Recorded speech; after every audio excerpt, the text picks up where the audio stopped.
നല്ല ആരോഗ്യത്തിന് നല്ല ഭക്ഷണം, നല്ല ഭക്ഷണത്തിന് സ്വന്തം കൃഷി. ഇതാണ് തിരുവനന്തപുരം വട്ടപ്പാറ അമ്പലനഗർ കൃഷ്ണാനിവാസിലെ അശോകന്റെ തത്വം. ആരോഗ്യ പരിപാലനത്തിൽ ആഹാരത്തിന്റെ പ്രാധാന്യം പൊതുവെ തിരിച്ചറിയുന്ന ഇക്കാലത്ത് ഭക്ഷ്യവസ്തുക്കൾ സ്വയം ഉൽപ്പാദിപ്പിക്കുന്നതാണ് സുരക്ഷിതം.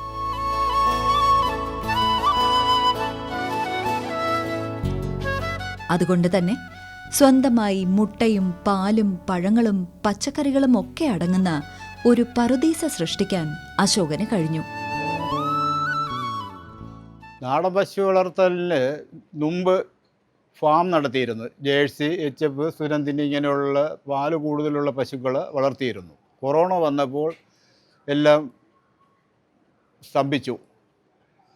അത് കഴിഞ്ഞിട്ട് ആരോഗ്യ പ്രശ്നവും കൂടെ ഉണ്ടായി. അങ്ങനെ നിർത്തി വച്ചിരുന്നു. ഇത് കിടന്ന് നശിക്കാതിരിക്കാൻ വേണ്ടിയിട്ട് രണ്ടാമത് നാടൻ പശു സംരക്ഷണം എന്നുള്ള അതിൻ്റെ ഇൻസ്പിറേഷൻ എന്ന് പറയുന്നത് ശ്രീഹരി ഇളംകുളം മഹാദേവ ക്ഷേത്രത്തിലൊരു ഗോശാല ഇങ്ങനെ കണ്ടായിരുന്നു. അപ്പോൾ ഒരു വ്യക്തിക്ക് ചെയ്യാൻ പറ്റുമെങ്കിൽ കിട്ടുന്ന ബ്രീഡുകളെ കളക്ട് ചെയ്തു അതിനെ സംരക്ഷിക്കാം എന്ന് ഉള്ള ഒരു പ്ലാനിലാണ് നാടൻ പശു വളർത്തലിലോട്ട് തിരിഞ്ഞത്. വീടിനോട് ചേർന്നുള്ള തൊഴുത്തിൽ ഇന്ത്യയിലെ 5 സംസ്ഥാനങ്ങളിലെ നാടൻ പശുക്കളെയാണ് പരിപാലിക്കുന്നത്.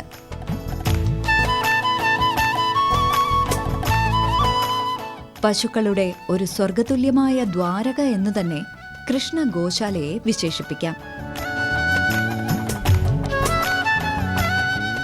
കർണാടക സ്വദേശിയായ കന്നുകാലി ഇനമാണ് ഹള്ളിക്കർ.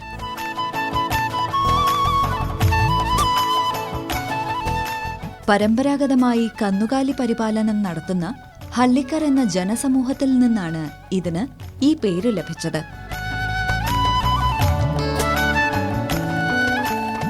സാധാരണയായി ചാരനിറമോ ചാരനിറത്തിലുള്ള കറുപ്പ് നിറമോ ആയിരിക്കും.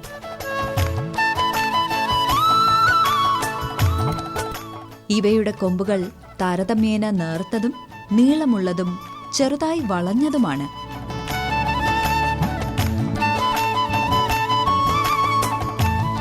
ഒതുക്കമുള്ള പേശികളും ഇടത്തരം വലിപ്പവുമാണ് ഇവയ്ക്ക്. ഇതാണ് നാടൻ പശു സംരക്ഷണം തുടങ്ങിയപ്പോഴത്തേക്ക് ആദ്യമായിട്ട് വാങ്ങിയതാണ് ഈ കർണാടക ബ്രീഡായ ഹള്ളികർ എന്ന് പറയുന്ന ഇനത്തിന്. അവിടെ ഗോത്രവർഗ്ഗക്കാർ നിലം കൃഷിക്ക് ആവശ്യത്തിനും കാളവണ്ടി വലിക്കാനും വേണ്ടിയിട്ട് ഉപയോഗിക്കുന്നതാണ് ഈ വെറൈറ്റി. അത് യാദൃശ്ചികമായി എനിക്ക് കിട്ടി. അങ്ങനെയാണ് ഞാൻ അതിനെ സംരക്ഷിക്കുന്നത്. ഗുജറാത്തിലെ ഗിർ വനമേഖലയിൽ കാണുന്ന ഉയർന്ന പാലുൽപാദന ശേഷിയുള്ള ഒരു പ്രധാന ഇന്ത്യൻ പശു ഇനമാണ് ഗിർ.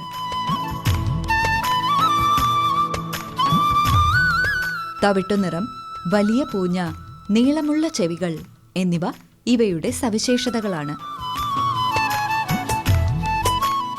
ഇവയുടെ പാൽ, നെയ്യ് എന്നിവ പോഷക ഗുണമുള്ളവയായി കണക്കാക്കപ്പെടുന്നു. ഗിർ വിഭാഗത്തിൽപ്പെട്ട ഗുജറാത്തിലെ ഒരു ബ്രീഡാണ്. അത് വളരെ ശാന്ത സ്വഭാവമാണ്. പാലിനും അത് നല്ല ഗുണമേന്മയുള്ളതാണ്. A2 മിൽക്ക് കാറ്റഗറിയിൽപ്പെട്ടതാണ് ഈ ഗിർ വിഭാഗത്തിലുള്ള പശുക്കളുടേത്. നമ്മുടെ കേരളത്തിൽ വളരെയധികം ആൾക്കാർ വളർത്തുന്നുണ്ട്. ഇത് പ്രസവിച്ച് കഴിഞ്ഞാൽ 8-10 ലിറ്ററിനകത്തുള്ള പാല് കിട്ടുമെന്നാണ് പറയുന്നത്. നമ്മളിപ്പം കുട്ടിയെ വളർത്തി അതിനെ ഇൻസിമിനേഷനൊക്കെ ചെയ്തു പ്രസവിച്ച് അത് പാലെടുത്ത് തുടങ്ങുമ്പോഴത്തേക്ക് അത് കൃത്യമായിട്ട് നമുക്ക് അറിയാൻ പറ്റത്തുള്ളൂ. എങ്കിലും നമ്മുടെ കേട്ടറിവ് വെച്ചിട്ടെന്ന് പറഞ്ഞു കഴിഞ്ഞാൽ 8-10 ലിറ്റർ പാല് കിട്ടും എന്നുള്ളതാണ്. വംശനാശ ഭീഷണി നേരിട്ട കുഞ്ഞന്മാരിൽ കുഞ്ഞനായ മലയാളികളുടെ സ്വന്തം വെച്ചൂർ പശുവും കാസർഗോഡ് കുള്ളനുമാണ് അശോകന്റെ മറ്റു പൈക്കൾ.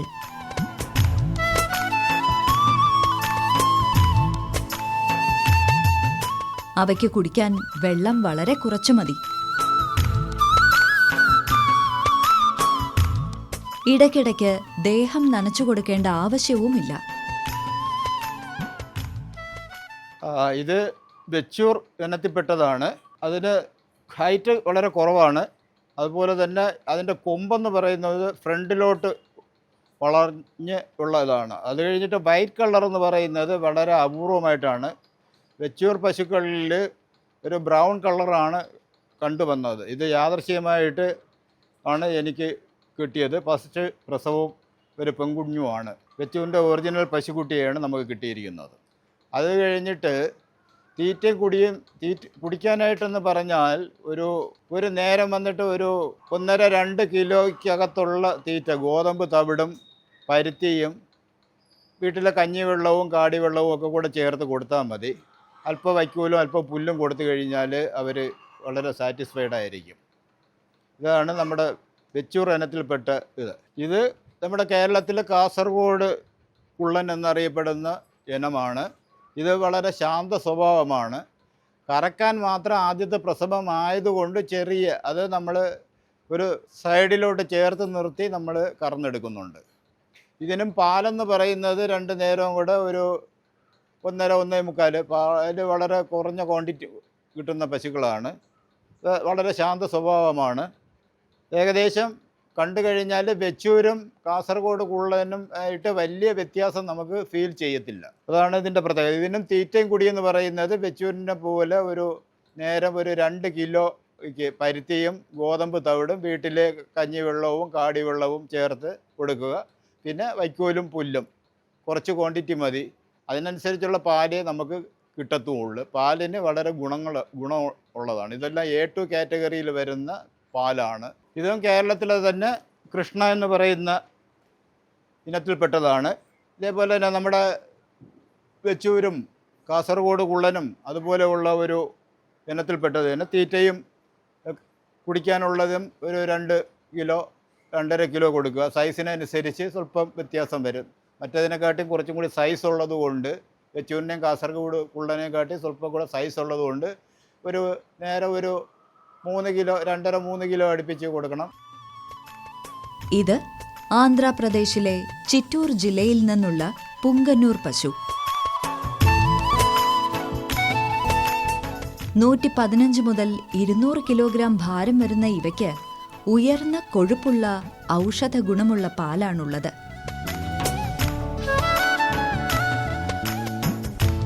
വെള്ള, ചാര, ബ്രൗൺ നിറങ്ങളിൽ കാണപ്പെടുന്ന ഈ നാടനിനം കടുത്ത ചൂടിലും പൊരുത്തപ്പെട്ട് ജീവിക്കും. തിരുപ്പതി ക്ഷേത്രത്തിലെ ക്ഷീരാഭിഷേകത്തിന് ഇവയുടെ പാലാണ് ഉപയോഗിക്കുന്നത്. ഇത് ആന്ധ്രയിൽ ഉള്ള ഒരു ബ്രീഡാണ്. പുങ്കാനൂരെന്ന് ആണ് പേര് എല്ലാവരും അറിയപ്പെടുന്നത്. ഇതിൻ്റെ ഹൈറ്റ് എന്ന് പറഞ്ഞു കഴിഞ്ഞാൽ മാക്സിമം പോയാൽ ഒരു 70 to 90 സെൻറ്റിമീറ്റർ. ഇപ്പോൾ തന്നെ എൻ്റെ ഹിപ്സിന് താഴെ മുട്ടിൻ്റെ അടുത്തുള്ള ഹൈറ്റ് ഉള്ളൂ. അപ്പോൾ എന്ന് പറഞ്ഞു കഴിഞ്ഞിരുന്നാൽ ഒരു 90ക്ക് താഴെ ഉള്ള ഹൈറ്റാണ്. ഇതും നമ്മൾ വളരെ കുറച്ച് തീറ്റയും കുടിയും ഒക്കെ വേണ്ടിയുള്ളൂ. ഇതിൻ്റെ ഒരു പ്രത്യേകത എന്ന് പറഞ്ഞു കഴിഞ്ഞിരുന്നാൽ തിരുപ്പതി ക്ഷേത്രത്തിൽ അവിടുത്തെ പൂജയ്ക്കും എല്ലാത്തിനും ഇതിൻ്റെ പാല്, ഈ പുങ്കാനൂർ എന്ന് പറയുന്ന പശുവിൻ്റെ പാലാണ്. ഇതിപ്പം ഒറിജിനൽ ആയിട്ടില്ല, ഒരു ക്രോസ് കൂടെ ചേർന്നിട്ടുള്ള ഒരു ഇതാണ്. ഒറിജിനൽ എന്ന് പറഞ്ഞു കഴിഞ്ഞാൽ പ്യുവർ വൈറ്റ് കളറിലാണ് കാണുന്നത്. ഓരോ പശുക്കൾക്കും സൗകര്യമായി നിൽക്കുവാനുള്ള ഇടങ്ങൾ കൃത്യമായി നിർമ്മിച്ചിട്ടുണ്ട്. നമ്മൾ കുട്ടിയെ വിട്ട് പാല് ചുരത്തിയിട്ട് അകട് നല്ല ശുദ്ധമായ വെള്ളം കൊണ്ട് കഴുകി വൃത്തിയാക്കി എന്നിട്ട് നമ്മൾ ആവണക്കെണ്ണ ഉപയോഗിക്കും. കാമ്പിലെ നമുക്ക് കറക്കാനായിട്ട് എളുപ്പമായിട്ട്. ഇതിൻ്റെ നിപ്പിൾ വന്നിട്ട് വളരെ ചെറുതാണ്, അത് കറക്കാത്തിരി ബുദ്ധിമുട്ടും കൂടെയാണ്. അത് കഴിഞ്ഞ് ഇതിനെ അങ്ങോട്ടും ഇങ്ങോട്ടും നടക്കുമായിട്ട് നമ്മളൊരു പൈപ്പ് ഇട്ട് ഒതുക്കി നിർത്തും.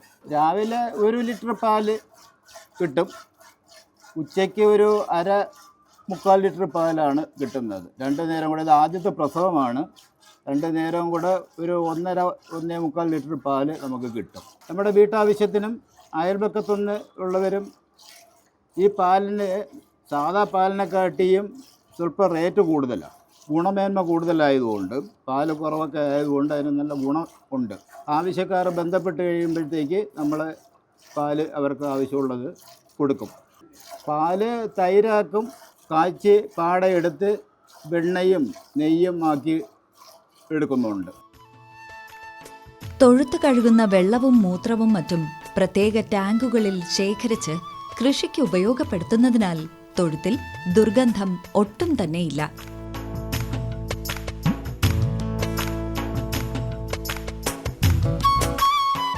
രാവിലെയും വൈകുന്നേരവും പുകയിടുന്നതിലൂടെ ഈച്ച, കൊതുക് എന്നിവയുടെ ശല്യവും ഇല്ലാതാകുന്നു.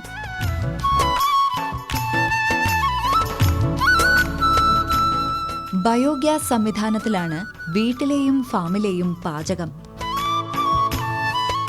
അങ്ങനെ ജൈവ ഇന്ധനത്തെയും പരമാവധി പ്രയോജനപ്പെടുത്തിയിട്ടുണ്ട് ഈ കർഷകൻ. മുട്ടയുൽപാദനത്തിന് അശോകൻ തിരഞ്ഞെടുത്തത് BV 380 ഇനം കോഴികളെയാണ്.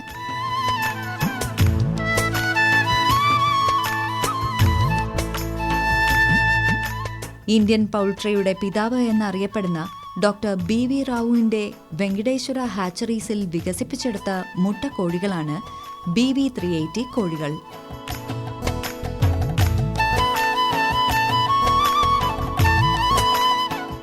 മൂന്ന് കാരണങ്ങളാണ് ഇവയ്ക്ക് ഇത്രയും പ്രചാരം ലഭിക്കാൻ സഹായിച്ചത്. വർഷത്തിൽ 300 മുട്ടകൾ വരെ ഉൽപ്പാദിപ്പിക്കാനുള്ള ജനിതകശേഷി, നാടൻ മുട്ട പോലെയുള്ള മുട്ടത്തോടിന്റെ തവിട്ടുനിറം, ഒമേഗ 3 ഫാറ്റി ആസിഡിന്റെ കൂടുതൽ അളവിലുള്ള സാന്നിധ്യം. ഇത് ഹൈടെക് കൂട്, അതിനകത്ത് BV 380 എന്ന് പറയുന്ന മുട്ടക്കോഴിയാണ് ഇട്ടിരിക്കുന്നത്. അതിലൊരു ഹൈടെക് കൂടിൻ്റെ പ്രത്യേകത എന്ന് പറഞ്ഞു കഴിഞ്ഞാൽ കുടിക്കാൻ വെള്ളം നിപ്പിളർ സിസ്റ്റം ഉണ്ട്. അത് കഴിഞ്ഞിട്ട് തീറ്റയ്ക്ക് പ്രത്യേകം പിന്നീട് പാത്രം, മുട്ട കളക്ട് ചെയ്യാനുള്ള തട്ട്, അത് കഴിഞ്ഞിട്ട് വേസ്റ്റ് വീഴാനുള്ളതും അത് കളക്ട് ചെയ്യാനുള്ള സംവിധാനം, ഇങ്ങനെ എല്ലാത്തിലും എല്ലാ ഫെസിലിറ്റീസും ഉള്ളത് കൊണ്ടാണ് ഇതിനെ ഹൈടെക് കൂടെന്ന് പറയുന്നത്. എല്ലാവർക്കും, സകലമാന ആൾക്കാർക്കും വീട്ടിലൊരു 10 കോഴിയെ വളർത്താൻ ഈ സിസ്റ്റം വളരെ പ്രയോജനമാണ്. യാതൊരു സ്മെല്ലോ കാര്യങ്ങളോ ഉണ്ടാകത്തില്ല. ഇതിൻ്റെ വേസ്റ്റ് കളക്ട് ചെയ്ത് നമുക്ക് ബയോഗ്യാസിനും ഒക്കെ ഉപയോഗിക്കാം. അങ്ങനെ പലവിധ ഗുണങ്ങളും ഉള്ള ഒരു കൂടാണ്. കോഴിയും അതേപോലെ കൂടുതൽ മുട്ട കിട്ടുന്ന വെറൈറ്റിയാണ് ഈ BV 380. ഒരു വർഷത്തിൽ ഏകദേശം 280-300 മുട്ട വരെ കിട്ടുന്ന കോഴിയാണ്. അശോകന്റെ 3 ഏക്കർ വരുന്ന പുരയിടത്തിൽ വിവിധ വളർച്ചാ ഘട്ടങ്ങളിലുള്ള 300ഓളം നേന്ത്രവാഴകളാണ് നിരയിട്ടിരിക്കുന്നത്.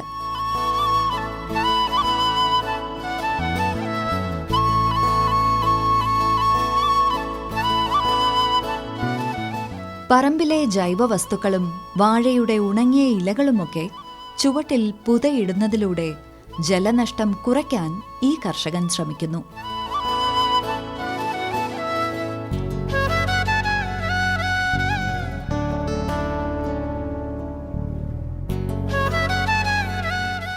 $750 മൂട് ചെങ്കതളിയും ഇവിടെ വിളവേകി നിൽക്കുന്നു. വാഴ കൃഷിയുടെ നടിയിൽ കന്ന് നടുന്ന രീതി എന്ന് പറഞ്ഞു കഴിഞ്ഞാൽ ആദ്യം കുഴി എടുത്തിട്ട് അതിൽ ഡോളോമേറ്റ് ഇല്ലെന്നുണ്ടെങ്കിൽ കുമ്മായമാണെന്നുണ്ടെങ്കിൽ കുമ്മായം ഇട്ട് 10-15 ദിവസം ഇട്ടതിന് ശേഷം എല്ലുപൊടി, വേപ്പുമുണ്ണാക്ക് ഇട്ടാണ് നമ്മൾ കന്ന് നടുന്നത്. നേന്ത്രനം കപ്പ വാഴയ്ക്കും നടുന്ന രീതി ഒരേപോലെയാണ്. നമ്മൾ വീട്ടിലെ ചാണകം, നാടൻ പശുവിൻ്റെ ചാണകം, ജൈവപരമായിട്ടുള്ള ചാണകം പൊടി കൂടെ ഇതിൻ്റെ കൂടെ ഇട്ട് കൊടുക്കും. പിന്നെ നമ്മൾ ഇലവർഗ്ഗങ്ങൾ, കൊന്നയുടെ ഇല, അങ്ങനെ കിട്ടാവുന്നുള്ള ഇലവർഗ്ഗങ്ങളും ഇതിന് തണലായിട്ട് നമ്മൾ വെച്ച് കൊടുക്കാറുണ്ട്. ഓരോ സ്റ്റേജ് അനുസരിച്ച് ആണ് നമ്മൾ വളപ്രയോഗം നടത്തുന്നത്. നടീലിൻ്റേത് കഴിഞ്ഞിരുന്നാൽ ഒരു മാസം 1.5 മാസം കഴിയുമ്പോഴത്തേക്ക് അടുത്തത് ചാമ്പൽ, അത് കഴിഞ്ഞ് എന്തെങ്കിലും അപ്പോഴത്തേക്ക് കിട്ടുന്ന നമുക്ക് അവൈലബിളായിട്ടുള്ള വളങ്ങളും കൂടെ കൂടുതലും നമ്മൾ ഉപയോഗിക്കുന്നത് ചാണകവും ചാമ്പലും, വീട്ടിലെ ചാമ്പലും ഇതെല്ലാം കളക്ട് ചെയ്താണ് നമ്മൾ ജൈവപരമായിട്ടാണ് കൃഷി ചെയ്യുന്നത്. തികച്ചും ജൈവ രീതിയിൽ കൃഷി ചെയ്യുന്ന വാഴക്കുലകൾക്ക് വിപണി ഒരു പ്രശ്നമല്ല എന്ന് അശോകൻ സാക്ഷ്യപ്പെടുത്തുന്നു.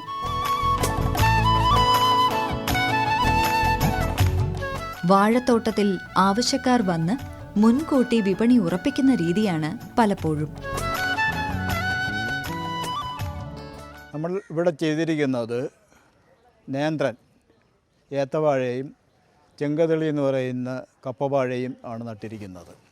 ഇത് പല പ്രായത്തിലാണ് ഉള്ളതാണ്. പല പ്രായത്തിലുള്ളതാകുമ്പോഴത്തേക്ക് നമുക്ക് മാസം തോറും ഇതിൽ നിന്ന് നമുക്ക് വരുമാനം ഉണ്ടായിക്കൊണ്ടിരിക്കും. നേന്ത്രനിൽ നിന്നായിരുന്നിരുന്നാലും കപ്പവാഴയിൽ നിന്നായിരുന്നിരുന്നാലും നമുക്ക് പല പ്രായത്തിലായതുകൊണ്ട് നമുക്ക് മാസ വരുമാനം ഇങ്ങനെ ഉണ്ടായിക്കൊണ്ടിരിക്കും. അത് കഴിഞ്ഞിട്ട് ഇടവിളയായിട്ട് ചേന, കാച്ചിൽ ഇതെല്ലാം നമ്മൾ നട്ടിട്ടുണ്ട്. നമുക്ക് ചെയ്യാൻ പറ്റുന്നതിൻ്റെ മാക്സിമം എല്ലാ ഐറ്റങ്ങളും നമ്മൾ ഈ പറമ്പിൽ ഏകദേശം 1 ഏക്കർ സ്ഥലത്ത് നമ്മൾ ഉൾക്കൊള്ളിച്ചിട്ടുണ്ട്. വിപണി വന്നിട്ട് കുലക്കടയുണ്ട്. അത് കഴിഞ്ഞിട്ട് സീസണിൽ ആൾക്കാർ അമ്പലത്തിലത്തേക്കും കല്യാണത്തിന് കൊണ്ടുപോകുന്നുണ്ട്. പല പ്രായത്തിലുള്ളത് ആയതുകൊണ്ട് നമുക്ക് മാസം ഇങ്ങനെ വരുമാനം വന്നുകൊണ്ടിരിക്കുന്ന ഒരു രീതിയാണ് ചെയ്തിരിക്കുന്നത്. 1 ഏക്കറിൽ നട്ടിരിക്കുന്ന തെങ്ങിൻ തൈകൾക്ക് ഇടവിളയായി M4 ഇനത്തിൽപ്പെട്ട മരിച്ചീനിയും കൃഷി ചെയ്തിരിക്കുന്നു.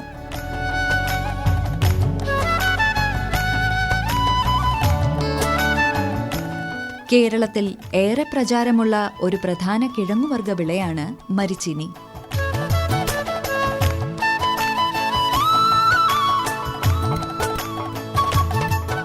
പ്രധാന ആഹാരമായി ഉപയോഗിക്കുന്നതിന് പുറമെ വ്യാവസായിക അടിസ്ഥാനത്തിൽ കൃഷി ചെയ്ത് ഇതിൽ നിന്നും ചവ്വരി, സ്റ്റാർച്ച്, എഥനോൾ എന്നിവയും ഉണ്ടാക്കുന്നു.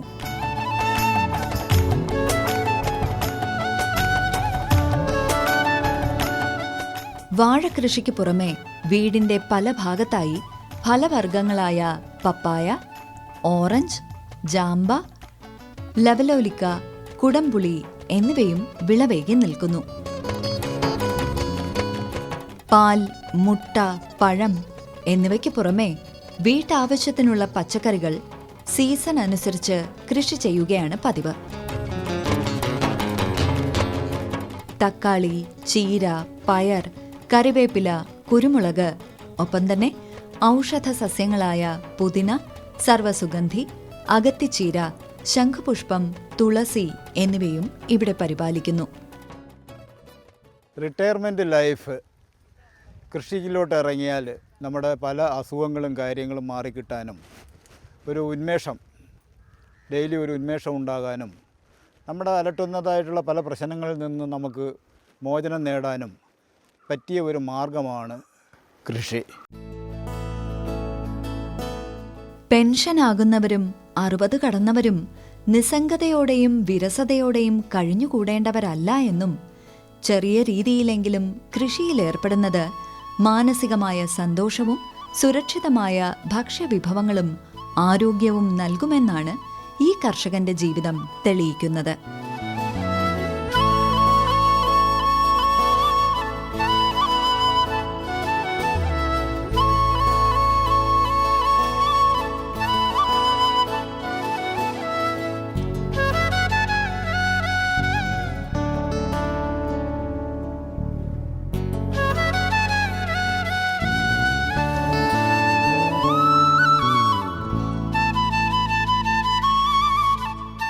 കൃഷി ദർശൻ പരിപാടിയെക്കുറിച്ചുള്ള നിങ്ങളുടെ അഭിപ്രായങ്ങളും നിർദ്ദേശങ്ങളും ഞങ്ങളെ അറിയിക്കുക.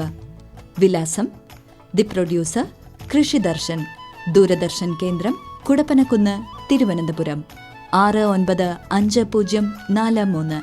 ഫോൺ 0471 2731 870. Email ddkrishitvm@gmail.com.